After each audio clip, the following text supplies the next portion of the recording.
Ladies and gentlemen, good day and welcome to Maruti Suzuki Q1 and FY27 Investor Conference Call. As a reminder, all participant line will be in the listen-only mode, and there will be an opportunity for you to ask questions after the presentation concludes. Should you need assistance during the conference call, please signal an operator by pressing star, then zero on your touchtone phone. Please note that this conference is being recorded. I now hand the conference over to Mr. Pranav. Thank you, and over to you, sir. Thank you, Danish. Ladies and gentlemen, good afternoon once again. Welcome you all to the Q1FY27 earnings call. May I introduce you to the management team from Maruti Suzuki. Today we have with us our Chief Investor Relations Officer, Mr. Rahul Bharti, and CFO, Mr. Arnab Roy. Before we begin, may I remind you of the safe harbor. We may be making some forward-looking statements that have to be understood in conjunction with the uncertainty and the risks that the company faces. I also like to inform you that the call is being recorded and the audio recording and the transcript will be available at our website. Please note that in case of any inadvertent error during this live audio call, the transcript will be provided with the correct information. The con call will begin with a brief statement on the performance and outlook of a business by CARO and Senior Executive Officer, Corporate Affairs, Mr. Rahul Bharti, after which we'll be happy to receive your questions. I would now like to invite our Chief Investor Relations Officer, Mr. Rahul Bharti. Over to you, sir. Thank you, Pranav. Good evening, ladies and gentlemen, and thank you for joining us today. Before I go to the financial results, let me first provide a broad perspective. For the first time in many years, every aspect of our business seems to be highly positive. One, after the GST reduction, we've seen strong demand momentum.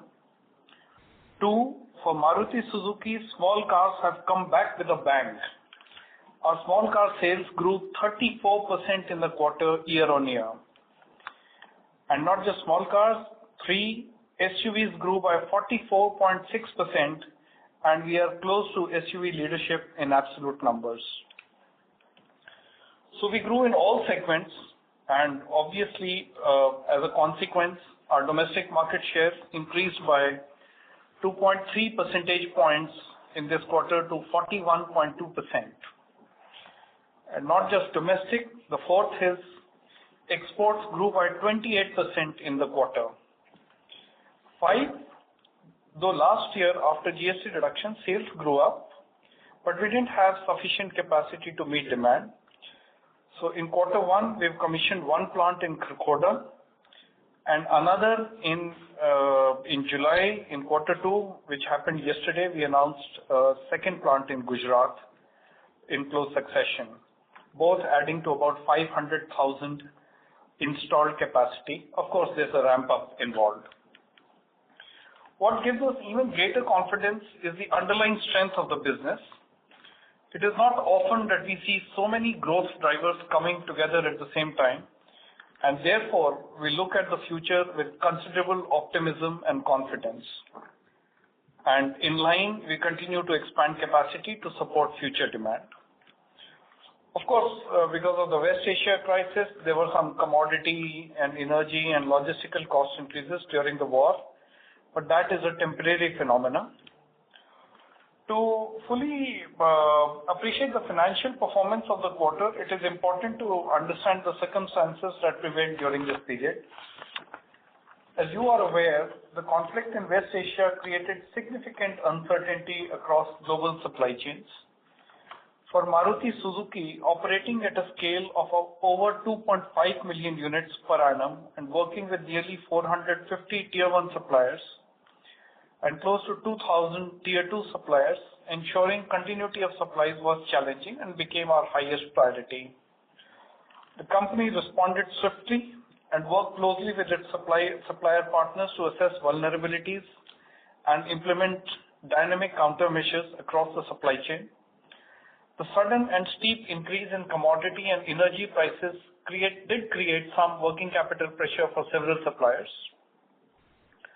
To support suppliers and ensure uninterrupted production, the company temporarily revised the settlement cycle for certain commodities such as aluminium, plastics, and rubber from a quarterly lag to a monthly lag basis. This was a kind of a extraordinary one-time measure taken in response to extraordinary circumstances. While I discuss the detailed financial impact shortly, the temporary change in the settlement cycle adversely impacted profitability during the quarter. In some simple terms, the company faced a double impact. One, from higher commodity prices, and two, from an accelerated pass-through of these higher costs to our quarterly results. However, these measures enabled the company to maintain production continuity and meet customer demand without disruption. The company wanted to preserve the demand momentum, and so we did a calibrated two-step price increases. Most of the benefit of these prices increases would flow to us in the second quarter. With this, the company recorded quarterly wholesale volume of over 534,000 units in the domestic market in Q1, representing a growth of nearly 33% year-on-year. The growth was broad-based, supported by healthy participation from first-time buyers. The company's portfolio in the 18% GST slab, the lower slab, comprising small cars, grew by about 34% year-on-year, while the portfolio in the upper GST slab, the 40% GST slab, grew by nearly 28% year-on-year. In both these categories, the company's growth exceeded that of the industry. The company's EV also recorded healthy growth during the quarter. Retail demand remained equally strong. Retail sales during the quarter were broadly in line with wholesale dispatches, resulting in dealer inventory closing of around 13 days at the end of the quarter, which is much below our optimum level of approximately 1 month inventory. The pending customer order book remained healthy at about 130,000 units at the end of the quarter. Demand continued to remain strong across both urban and upcountry markets. Alongside delivering strong business performance, the company continued to strengthen its long-term growth drivers through product interventions and capacity expansion. Happy to share, in the fast-growing SUV segment, the company recently introduced the new Brezza with a 1-liter turbo petrol powertrain and several customer-focused enhancements, including ADAS features, an underbody CNG variant, a 5-star Bharat NCAP safety rating in both adult and child occupation safety. The new powertrain configuration positions the vehicle in the 18% GST bracket and enhances its competitiveness in the compact SUV segment. Customer response to both the turbo petrol and underbody CNG variants has been encouraging, and we remain optimistic about further strengthening Brezza's position in this important segment. I'm also happy to share many of the aspects built into this Brezza had come from feedback from our investor partners. On the manufacturing front, the company commenced commercial production at the second plant of its Kharkhoda facility in Haryana during May 2026, adding annual production capacity of 250,000 units. As you are aware, the conflict in West Asia created significant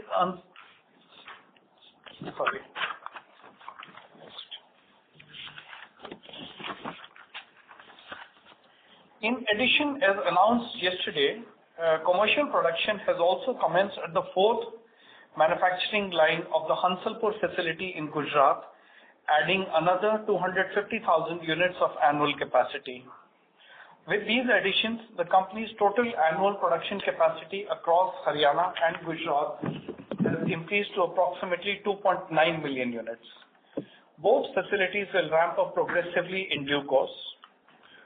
Coming to exports, despite the geopolitical challenges and disruptions in the Middle East region, the company maintained its strong export momentum. Export volumes during Q1 of the financial year grew by approximately 28.6%. In comparison, exports of passenger vehicles by the rest of Indian industry declined by 8.4% during the same period. The company continued to be India's leading passenger vehicle exporter and contributed more than 55% of India's total passenger vehicle exports during the quarter. It's so heartening that your company, just one company out of 17 car manufacturers in India, is exporting more cars than the rest of 16 car manufacturers put together. While exports to some markets in the Middle East were affected by the conflict, the company's long-term strategy of diversifying exports across nearly 120 countries helped mitigate the impact. During the quarter, South Africa, Japan, and Europe emerged as the leading export destinations. The conflict also resulted in logistical related disruptions and volatility in shipping schedules. Therefore, I would encourage analysts and investors to look over a broad-based period like a quarter instead of monthly, because monthly movements may have some temporary logistical factors. I now come to the financial results. During the first quarter, the company recorded net sales of rupees 499.6 billion compared with rupees 366.2 billion in the corresponding period of the previous year. Net profit for the quarter stood over rupees 33.5 billion compared to rupees 37.6 billion in the same period last year. Since investors typically also look at sequential performance, let me provide that perspective. On a sequential basis, while overall sales volume increased by about 1%, net sales remained broadly flat. Operating profit or EBIT declined to 5.1% of net sales compared to 8.8% in the fourth quarter of financial year 25-26. The decline in profitability was primarily driven by commodity-related pressures in the context of West Asia conflict.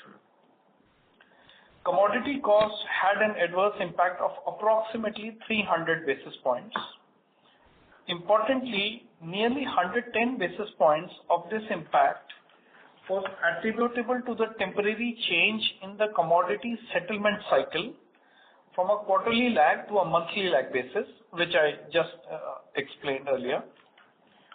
As conditions normalize, we expect to gradually move back to the quarterly lag settlement cycle over the next few quarters, and hence some of the benefit will flow back. Apart from commodities, there were several other adverse factors during the quarter. Higher gas costs impacted margin by approximately 20 basis points. Unfavorable fixed cost absorption due to inventory depletion impacted by about 30 basis points. Adverse foreign exchange impacted by about 30 basis points. Employee costs were higher by about 40 basis points, largely due to Q1 seasonality.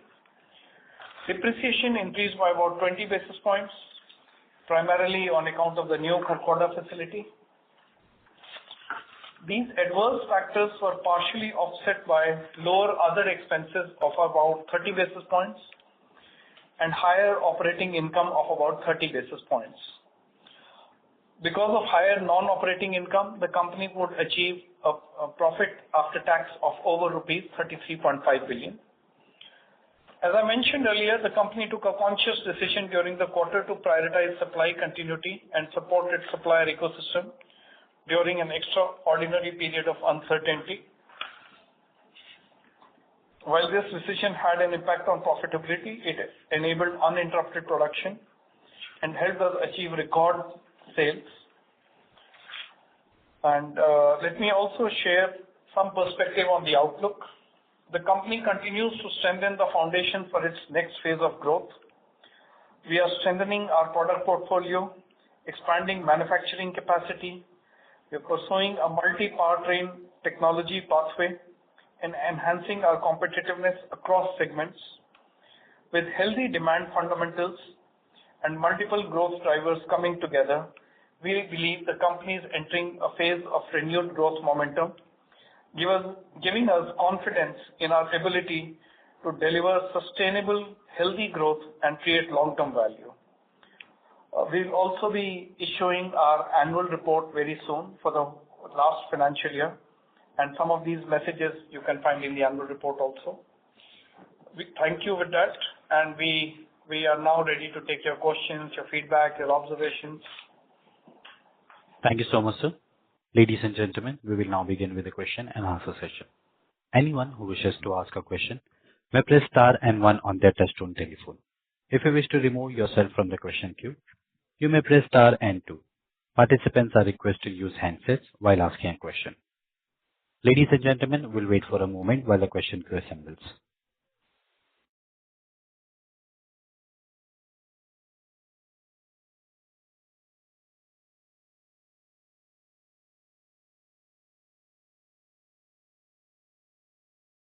Our first question comes from the line of Raghunandan NL from Nuvama Research. Please go ahead. Thank you, sir, for the opportunity, and congratulations on the strong volume performance. Starting with the sales performance and demand side, can you indicate demand outlook for domestic and export markets for remaining part of the year? Can the growth be higher than the initial expectation of 10%? So we had mentioned in the beginning of the year that this year most likely our sales would be constrained by the supply side rather than the demand side. The demand side seems to be healthy. From a supply side perspective, we see a headroom of about 10% growth. But we have put up 2 plants, so along the way we'll see how much ramp up of these 2 facilities we are able to do, and how much volumes we are able to generate from these 2 plants, as also the existing plants. So as of now, we have not issued any new demand outlook, so we continue with the earlier figure. Noted, sir, and congratulations on the recent Brezza launch. Can you indicate booking numbers? Also, there is no automatic option in the turbo engine powertrain models. Maybe you can throw some light if that will get added in coming months. And my last question is, can you indicate commodity impact for Q2? How much price hike taken so far? And can you indicate quantum of under recoveries that need to be addressed? So thanks for the message on the new Brezza. We have an automatic version. This is with the higher engine CC powertrain option, and we are receiving very good response. Bookings are about 2,000 a day. Of course, these are initial days, so as of now, we still don't have a figure on the monthly outlook, but extremely positive response from the market. Yeah, on your second question on the outlook part of it, as you know, we did our first price hike from June, which was to the tune of about 50 basis points. The next one we have announced from August. We are yet to give the detailings of that, so you will come to know in the next couple of days how it is coming. So that's expected to flow in the coming quarter. As far as the commodity outlook, I think we'll have all to see, because it's fluctuating on a daily basis. So we'll have to see. You and I read the same newspapers, so we'll keep seeing how it moves. Hopefully it comes down soon, sir. And lastly, if you just share the export discount and CNG share, I'll fall back to the queue. Thank you. Sorry, didn't get your question. If you can share the exports number, discounts, and the CNG share. Okay. CNG share is about 40%. Exports is about 11,500 crores. And discounts were flattish. I mean, almost at similar levels as the previous quarter. Thank you so much, sir. I'll fall back to the queue. Thank you. Our next question comes from the line of Amin Pirani with JP Morgan. Please go ahead. Yes, hi. Thanks for the opportunity. My question is, somewhat related to what Raghu alluded to. Given that you have an inventory of just about 13 days and retail momentum in the market is still in double digits, as we look into the second half, is there an opportunity for you to, maybe do some extra We're shift? losing your audio signal. Is this better now? Sorry. Now, yes. Yeah. No, I was just saying that, given that your inventory levels are just at 13 days at the dealer, and retail momentum, at least for now, seems to be in double digits.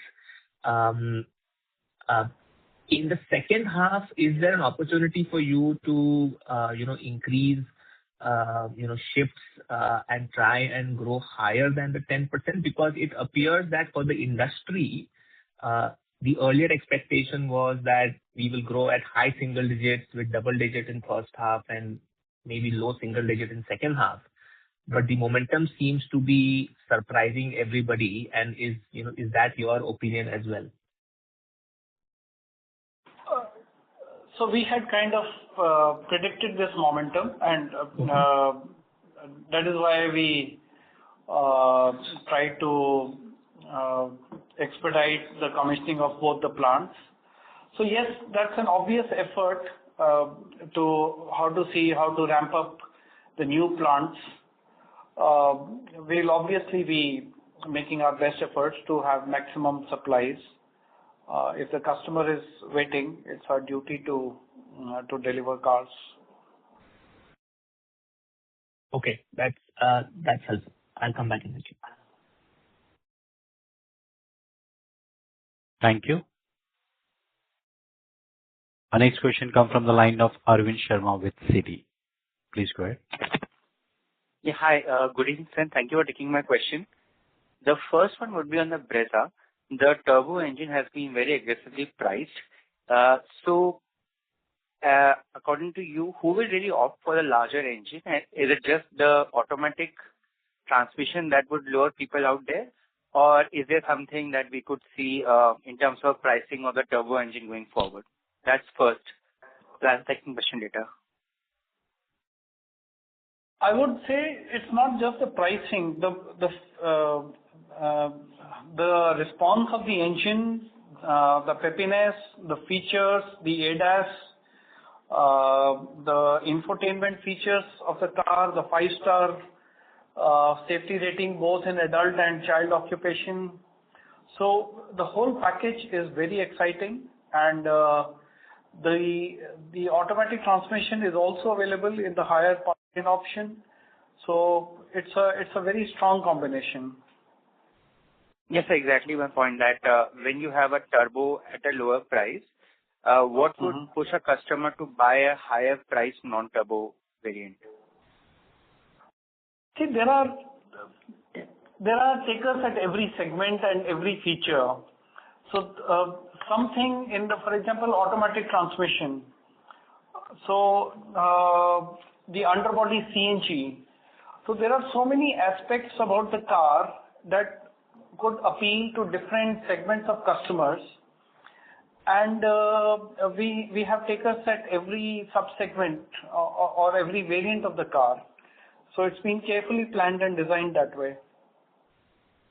Sure, thanks, sir. And second question on your raw materials procurement part, the change in the policy.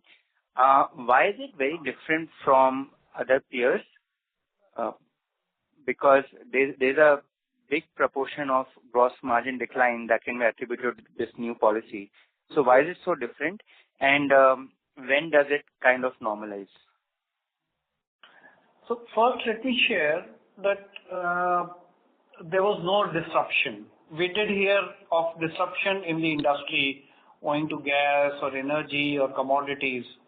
But with such a large spread out value chain, we did not have any disruption. Secondly, let's keep in mind it's a temporary phenomena. In the next maybe couple of quarters, we'll bring it back. So one needs to be agile to meet extraordinary circumstances. That's flexibility and agility. Sure. So this kind of downward pressure on margin will continue till this policy is out there. See, what we did was, for example, in aluminum, instead of and aluminum prices were rising steeply. Now, if we continue on a 3-month average quarterly cycle, then suppliers get impacted. Their current cash flows are not able to support it, particularly in processes where the raw material to conversion ratio is high. So temporarily we move into a monthly settlement cycle and then come back to a 3-month cycle. Just want to comment on your second part of the question, whether it will continue or not. It's simple mathematics. It's a temporary difference. You are moving from a 3-month to 1 month. So you are kind of preponing the impact. But then if the commodity continues at that level, everybody will have to catch up. So the reversal will only happen when the commodity prices change or either way. So it's not that it will continue. The hit is already done. Got it. So thank you so much for taking my question, sir. That's all from my side. Thank you. Our next question comes from the line of Chandramouli Muthiah with Goldman Sachs. Please go ahead. Hi, good evening, and thank you for your questions. I also have a follow-up question on the Brezza. So the 2022 Brezza, when it was refreshed, I think at that point, the way you had planned the BOM cost, it was a margin accretive product. This is sort of a different situation where I think we have increased the range of what the engine capacities are on this model.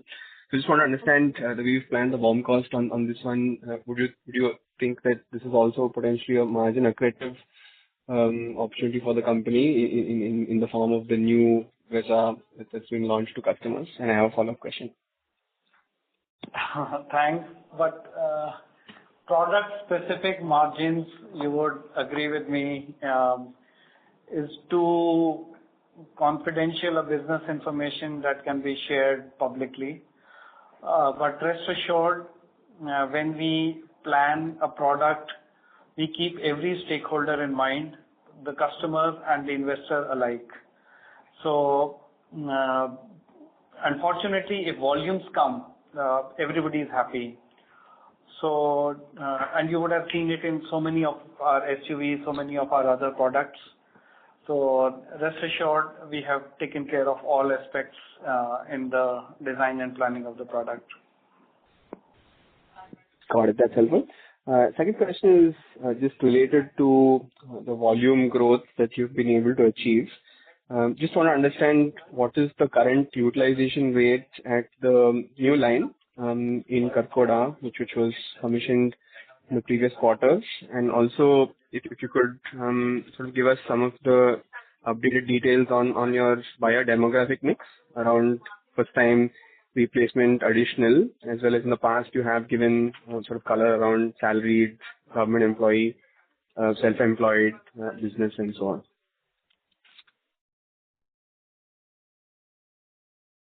So, see, regarding the new plant in Kharkhoda, let me mention to you that the ramp up typically happens over a 4 to 5 to 6 month period to full capacity. So, in the intermediate phase, it's a very dynamic figure that does not give any meaningful conclusion. So, we hope to reach full capacity in about 4 to 5 months. And but the 10% figure that we gave in the beginning of the year was keeping this ramp up in mind. That is one. Your second question, yes, there has been some trend in the customer profile. Our first-time buyer percentage has improved significantly from 51% in the quarter 4 to about 54% in this quarter. So just within 1 quarter, it has improved significantly, which can also be corroborated with the steep increase in small car volumes. And the other customer profiling, so salaried is about 40%, business would be about 34%, self-employed about 20%, very broad profiling for customers. And then government employee, if you could share that as well.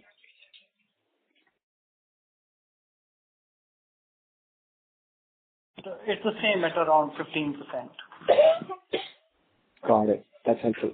Thank you very much and all the best. Thank you. The next question comes from the line of Kumar Rakesh with BNP Paribas. Please go ahead. Hi, good evening. Thank you for taking my question. Apologies in advance, there could be background noise. I'm at the airport. Two clarifications. First, on the demand side, so we spoke about the order book is at 130,000 this quarter, and retail and wholesale were largely similar. I recall last quarter we had spoken about order book to be about 190,000. So while retail and wholesale were similar, it seems like order book has come down. Inventory days also are largely similar, 12 and 13 days. So can you just help me reconcile if I'm missing anything in there, that where the gap of that 60,000 of order book is going? And I understand this would be June quarter ending data, would not be including the Brezza bookings. So any latest order book data, if you could share, as a follow-up on margin. So normally, first of the month, every month we have a sales call. We announce that data on the first of the month, and I have to mention that supply is also increasing at a very fast pace. So we have pending bookings, and it's not a good idea to keep customers waiting for a long time. So we have healthy growth, still constrained by supply, and we hope to leverage this growth in this year. Got it. And on the margin side, so I understand there was an accelerated absorption of aluminum price increases. Hypothetically, if the prices start falling swiftly, will we be following the same on the reversal as well, that we be accelerating the price cut as well with the suppliers? You're talking about commodity prices? Yes, commodity prices, especially aluminum, which you referred to. So aluminum actually has already started showing a reduction from the peak. So from aluminum, we should get, since we are following that cycle and we have to correct that cycle also. So at least on this particular commodity, we should be getting a reduction back. Got it. And similarly, some other commodities also, along with aluminum. Got it. And on a similar accelerated pace, not waiting for the quarter end. Sorry? And similarly, the way on the upside we have absorbed the price increases on a monthly basis, on the downside as well, we would be absorbing or getting it passed through to us on a monthly basis. So we can expect, so two things will happen. One, of course, since the commodity index or the indices are themselves coming down, to that extent, they should flow back. Second is we'll correct the cycle also. We'll come back to the earlier cycle. So one can expect that between Q2 and Q3, whatever benefits have to come will come. Got it. Thanks a lot for answering my question. Thank you. Our next question comes from the line of Amit Hiranandani from Phillip Capital India Private Limited. Please go ahead. Yeah, thanks for the opportunity. Sir, from a 2 to 3 years perspective, we just need to understand the company's strategic initiatives to address the competition. And where do you see white spaces and sustainable differentiation versus the existing SUV peers?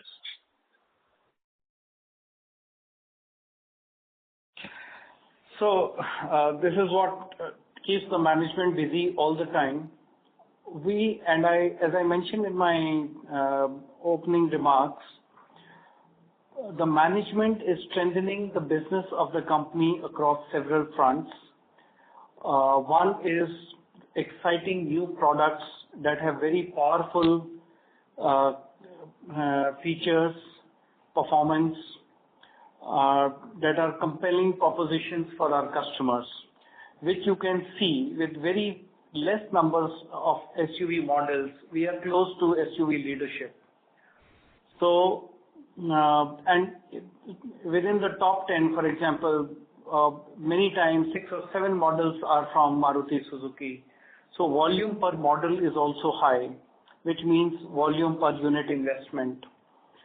Then we invest in multiple clean technologies for carbon reduction, and we ensure that the cost of carbon reduction as a portfolio should be least for Maruti Suzuki, and we should be de-risked also in the process. So then management is concerned all the time that all of our T1, Tier 2, Tier 3 suppliers keep quality high, because we have a very high presence in exports and to very demanding quality markets like Japan or Europe. So quality is one aspect. Then, of course, we take extreme care that our dealerships, the sales and the service are extremely customer friendly. All these measures help us get our leadership position, get us higher volumes and higher profitability. And this is where we concentrate our efforts on. Any specific area, if you wish, I can focus on. No, we just wanted to understand, like, is there any white spaces you see in the SUV spaces? There are always white spaces. Let me mention to you that by the end of the decade, we'll have many more products. Within SUVs, we had announced 8, out of which Victoris has already been launched. So we will have many more SUVs in the next few years. Obviously, we will be targeting some white spaces where we can get good volumes per model. So within the SUV and the premium segments, we will have launches. Noted. So my second question is basically like how much price increase you expect for end customers due to CAFE-3 related upgrades, and lastly on the capex, if you can wanted to understand what percentage of capex over the next 5 years is allocated towards EVs, ICE and hybrids. That's it from my side. I missed the last one, question. ICE, EV and hybrids. What aspect did you? Like what percentage of capex we are putting over the next 5 years towards ICE, EV and hybrids? See, for example, yesterday we announced the 4th line at Hansalpur plant, which makes Hansalpur plant one of the top largest, within the top 10, let me say, largest car plants of the world. Now this 4th line is predominantly an EV line, and the capex was about 3,900 crores. In addition, we have spoken about our second EV display in the Bharat Mobility Show early next calendar year. So, and there's a slew of EV launches. We are also working on hybrid technologies. Even hydrogen, there's a research project going on. So multiple powertrains we are working on. And the question before this I missed. Sir, there was one question. How much price increase you expect for end customers due to CAFE-3 related upgrades? Due to what related upgrades? CAFE-3, like exhaust system and all. 3. So CAFE-3 is close to finalization, still not final. We will be working our strategies. It will differ from model to model, even variant to variant. So maybe in the next few quarters we'll be more equipped to answer this question. All right, sir. All the best. Thank you, sir.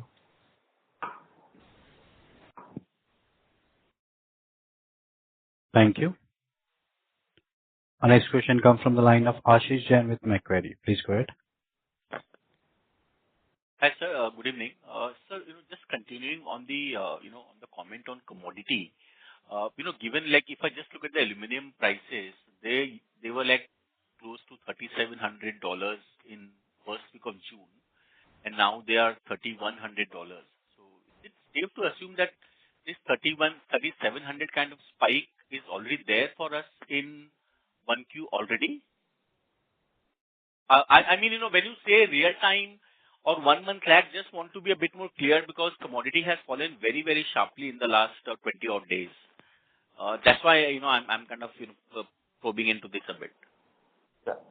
See, to be prudent, we will have to watch how the commodity trends fluctuates. It is subject to a lot of global factors. So, and we can't really, with a crystal ball gauge that in the next month or even in the next couple of weeks, how it is going to look like. Yes, your today's number is right. Average number also, we have an outlook. We have already given you the outlook that quarter 2 month, there is a delta. Rahul has already called it out. But going forward, how the rates will fluctuate, we'll have to wait and watch. Today sitting, we can't say what is going to be next. No, sir, so I apologize, but I'm not looking for a forward-looking comment. I'm just saying that this peak of commodity like 3,700, that is past us, right? That is already there in our 1Q P&L. Is that a safe assumption to make? Or if the rate stay where it is, your comment is right. Yeah. If tomorrow the rate changes, we will have a new normal to talk about. Okay. But secondly, Rahul sir, earlier on the call, you spoke about Maruti and industry growth in 18% GST and 40% GST. Is it possible for you to share the absolute volumes for those categories, both for Maruti and the industry, if possible? Sure. So in the 18% GST bracket, this is industry growth, right? Kindly give me a second when I refer to my sheet. So this is industry. Okay. Maruti did about 359,000 cars in Q1 in the 18% GST bracket against industry of 734,000 approximately. In the 40% GST bracket, Maruti did about 161,000 cars and industry did about 470,000 cars in Q1. Okay. That's helpful, sir. Thank you so much.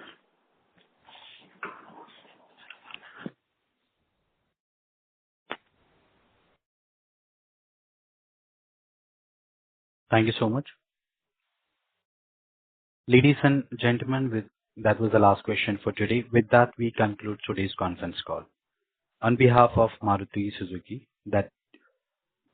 we conclude today's conference call. Thank you for joining us, and you may now disconnect your lines.